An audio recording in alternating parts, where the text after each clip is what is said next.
මේක නම් අනිවාර්යෙන් බලන්න යන්න ඕනේ කෘෂිකාර්මික ලියන්න. කෘෂිකාර්මික භාණ්ඩවල මිලස්ථායීකරණයට ගත හැකි ක්‍රියාමාර්ග කවරේද?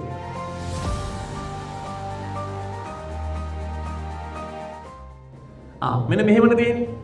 මෙන්න මේ වක්‍රයේ ඔයාට මෙන්න මෙහෙම කඩේරි දීලා ඔයාට කියනවා මෙයා 20 40 60 80 ඔහොම තමයි දෙන්නේ. ආගෙන ඊට පස්සේ ඔයාට කියනවා යම් තැනකදී රුපියල් 60 දී ඔන්න ඔහොම මිලක් දෙනවා.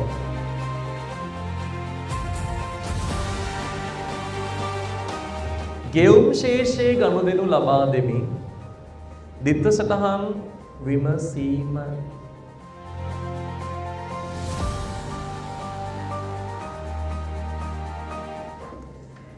ඔන්න ඊගාව අලුතින් අප්ඩේට් වෙච්ච කෑල්ල. ඒක මම ඔයාලගේ ටියුට් එකේ කපල කොටලා සෑහෙන විනාශයක් කරා 2014 ප්‍රශ්නේදී. මහ බැංකුවේ අරමුණ ලියන්න. මහ බැංකුවේ අරමුණ හා එය සාක්ෂාත් කර ගැනීමට මහ බැංකුවේ අරමුණ හා එය සාක්ෂාත් කර ගැනීමට කටයුතු කරන අන්දම.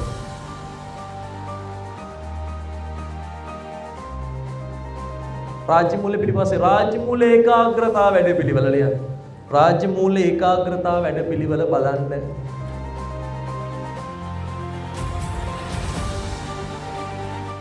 වෙළඳපොළ හටගන්නා සිදුවීම් මත සමතුලිතය වෙනස් වන අන්දම පෙන්වීම.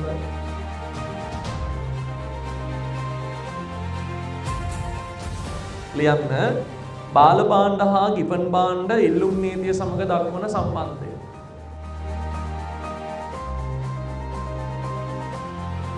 හිගගම තේරීම හා ආවස්තික පිරිවේ අතරේදී සම්බන්ධය ලියන්න.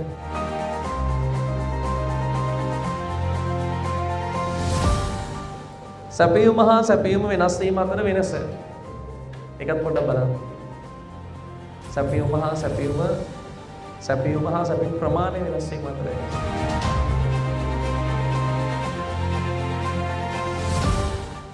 ලියන්න. බාල භාණ්ඩ හා ගිපන් භාණ්ඩ ඉල්ලුම් නීතිය සමග දක්වන සම්බන්ධය.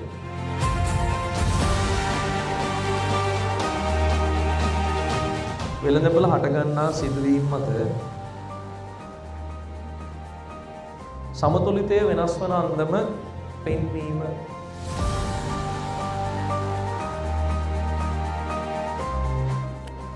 සාතික මිල හා අවම මිල ප්‍රතිපත්ති අතර වෙනස.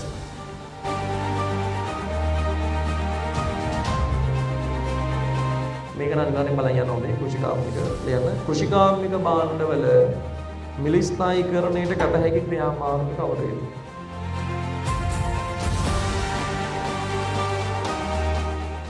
කෙටිකාලීන ප්‍රිය වක්‍ර ඉංග්‍රීසි යුව කුරේ හැඩයට හා දිගුකාලීන වක්‍ර වඩා පැතලි ඉංග්‍රීසි යුව කුරේ හැඩයට හේතු.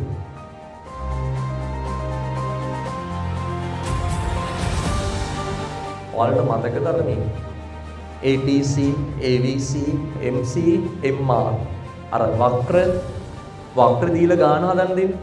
මොඩල් පේපර් 2 එකේ ගානක් මතකනේ? මේ පාර බලන්න ඕන ඔයා එක. මෙන්න මෙහෙමනේ තියෙන්නේ.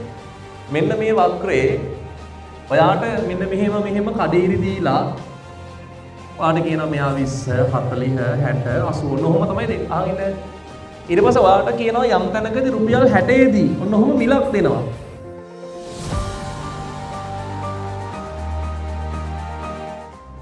තනි වාණිජ බැංකුවක ණය ලබා දීමක් හරි මුදල් ගුණකයත් එක්ක එන ප්‍රශ්නයක් හරි MCQ එකක් එනවා ඔයාලට මේ බැංකු පද්ධතියේ. හොඳයි.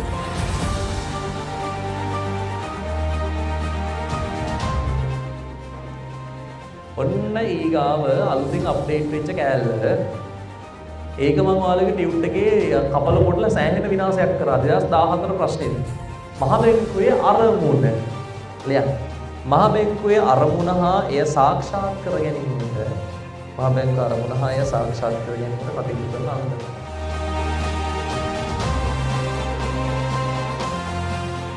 මුදල් ප්‍රතිපත්තියේ ප්‍රතිපත්තිමය පොලියනුපාතිකය යනු කුමක්ද?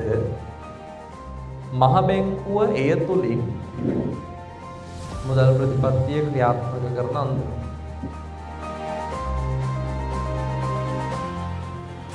මුදල් ප්‍රමාණවාදය හා විනිමය සමීකරණය අතර වෙනස පහදන්න.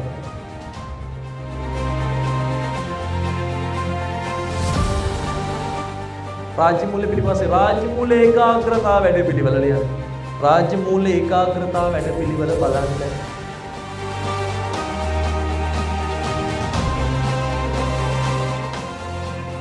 තරඟකාරීත්ව වාසිය හා ගතික සාපේක්ෂ වාසිය අතර වෙනස පහදන්න.